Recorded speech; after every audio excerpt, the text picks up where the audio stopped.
સમાચાર આવી રહ્યા છે। શક્તિસિંહ ગોહિલે વીટીવી સમક્ષ મહત્વનો ખુલાસો કર્યો છે। શક્તિસિંહ ગોહિલ વીટીવી સમક્ષ ચોંકાવનારો ખુલાસો કર્યો છે। કોંગ્રેસે મેળવેલી મહાજીતનો ખુલાસો શક્તિસિંહ ગોહિલ દ્વારા કરવામાં આવ્યો છે। તો વીટીવી સમક્ષ શક્તિસિંહ ગોહિલે ચોંકાવનારો ખુલાસો કર્યો છે। કોંગ્રેસ દ્વારા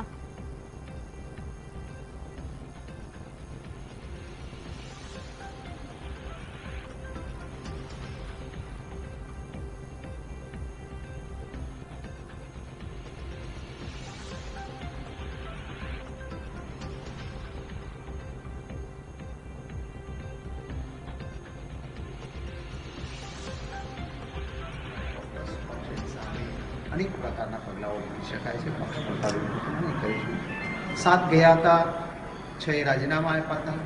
એમાંથી એકાદ એવો પણ હતો કે જેનું દિલ દુખાતું હતું અને ત્યાંની રજેરજની માહિતી પણ અમને પહોંચાડતા હતા। એટલે મારે એમને સ્પેર કરવા છે અને એમના ટોળામાં ખબર ન પડે એ રીતે સ્પેર કરવા છે। એટલે સ્ટ્રેટેજી કરી કોણ હોય છે? નામ જાહેર ના આવી શકાય। 2017 ની ચૂંટણીમાં કેટલો ઇફેક્ટ કરશે? ખૂબ ઇફેક્ટ કરશે। ગુજરાતની જનતાને વિશ્વાસ આવી ગયો કે સત્યના રાસ્તે ચાલનારા જે કોંગ્રેસના ધારાસભ્યો છે, કોંગ્રેસની ટીમ છે, એ જીતી શકે છે। અમને નવસર્જન ગુજરાત જોઈએ છે।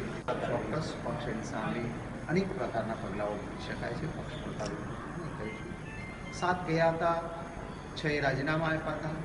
એમાંથી એકાદ એવો પણ હતો કે જેનું દિલ દુખાતું હતું અને ત્યાંની રજેરજની માહિતી પણ અમને પહોંચાડતા હતા। એટલે મારે એમને સ્પેર કરવા છે અને એમના ટોળામાં ખબર ન પડે એ રીતે સ્પેર કરવા છે। એટલે સ્ટ્રેટેજી કરી કોણ હોય છે? નામ જાહેર ના આવી શકાય। 2017 ની ચૂંટણીમાં કેટલો ઇફેક્ટ કરશે? ખૂબ ઇફેક્ટ કરશે। ગુજરાતની જનતાને વિશ્વાસ આવી ગયો કે સત્યના રાસ્તે ચાલનારા જે કોંગ્રેસના ધારાસભ્યો છે, કોંગ્રેસની ટીમ છે, એ જીતી શકે છે। અમને નવસર્જન ગુજરાત જોઈએ છે।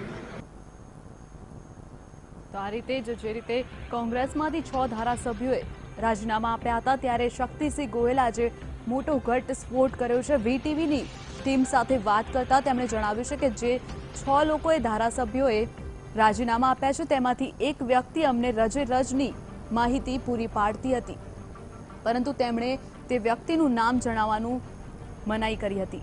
તો જણાવી દઈએ કે જે રીતે શક્તિસિંહ ગોહિલે મોટો ખુલાસો કર્યો છે, તેમણે જણાવ્યું છે કે કોંગ્રેસે મેળવેલી મહાજીતમાં તેમનો ફાળો રહ્યો છે। તો આ અંગે વધુ માહિતી માટે અમારા સંવાદદાતા નરેન્દ્ર રાઠોડ જોડાઈ ગયા છે। તો નરેન્દ્ર, જે રીતે શક્તિસિંહે મોટો ઘટસ્ફોટ કર્યો છે, તેમણે જણાવ્યું 6 માંથી એક હજુ અમારા પક્ષમાં છે, શું કહેવું છે વધુ?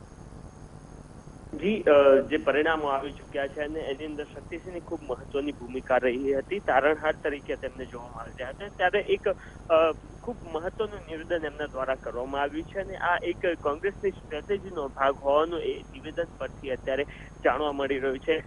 શક્તિસિંહ સાથે જ્યારે વીટીવીની વાતચીત થઈ હતી તેમાં એમને સ્પષ્ટ કહ્યું છે કે જે દાગી ધારાસભ્યો છે તેમની સામે પગલાં ભરવામાં આવશે, પરંતુ એ જે દાગી ધારાસભ્યો છે એ પૈકી એક ધારાસભ્ય એવા પણ છે કે જે મૂળ કોંગ્રેસી છે, વર્ષોથી કોંગ્રેસ સાથે સંકળાયેલા હતા અને તેઓ બીજેપીમાં ગયા છે, પરંતુ એમનું મન દુભાતું હતું અને એના કારણે તેઓ કોંગ્રેસ સાથે સંકળાયેલા રહ્યા છે અને બીજેપીની જે અંદરની વાતો છે તે પડની માહિતી, રજની માહિતી તેઓ કોંગ્રેસને આપતા હતા અને કોંગ્રેસનો જે વિજય થયો છે આ રાજ્યસભાની ચૂંટણીમાં, એમાં એમનો પણ એક ખૂબ જ મહત્વનો રોલ છે। આ કોંગ્રેસના સિક્રેટ એજન્ટ છે અને એક એજન્ટને કોંગ્રેસ હજી પણ જાળવી રાખશે।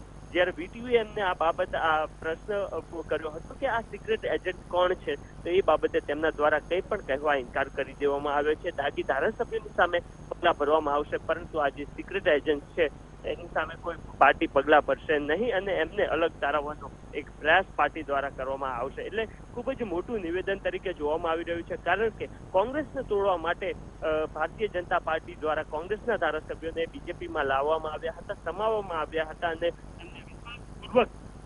પાર્ટી સાથે જોડવામાં આવી રહ્યા છે। ત્યારે આ રીતનો એક ઊંધો દાવ કોંગ્રેસ દ્વારા ખેલવામાં આવ્યો છે અને એમના વ્યક્તિને ભારતીય જનતા પાર્ટીમાં જોડી દેવામાં આવ્યો છે। એટલે આ વ્યક્તિ કોણ હોઈ શકે છે, આ સિક્રેટ એજન્ટ કોંગ્રેસના કોણ હોઈ શકે છે, એ તમામ બાબતો હવે આગામી સમયમાં બહાર આવી શકે છે। જરૂરથી અત્યારે નામ દેવા માટે તેમના દ્વારા ઇનકાર કરવામાં આવ્યો છે, પરંતુ એ એક ક્યુરિયોસિટી જરૂરથી રહેશે કે કોંગ્રેસના આ સિક્રેટ એજન્ટ કોણ છે। જી નરેન્દ્ર, સમગ્ર માહિતી બદલ આભાર।